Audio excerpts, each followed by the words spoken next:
আল্লাহ তাআলা রব্বুল আলামিন এক ধরনের পাখি পাঠাবেন, যে পাখির নাম এখন পর্যন্ত নাই, তবে আসবে এক ধরনের পাখি।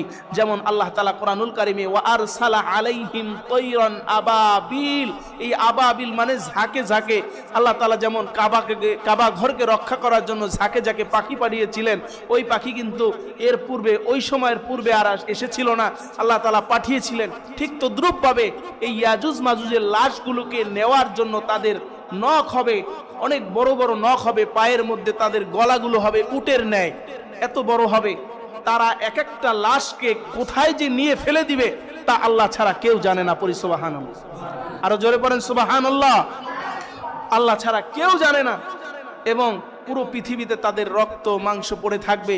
এজন্য আল্লাহ তাআলা রব্বুল আলামিন ওই পাখিগুলো দিয়ে যখন লাশগুলোকে একদম পুরো পৃথিবী থেকে সরিয়ে নেবেন, তখন আল্লাহ তাআলা আসমান থেকে রহমতের বৃষ্টি বর্ষণ করে পুরো পৃথিবীটাকে ধুয়ে ফেলবেন, এমন ভাবে যেন পৃথিবীটা চকচক করছে, মাটিগুলো যেন চকচক করছে। পড়ি সুবহানাল্লাহ, আরো জোরে পড়ছি সুবহানাল্লাহ।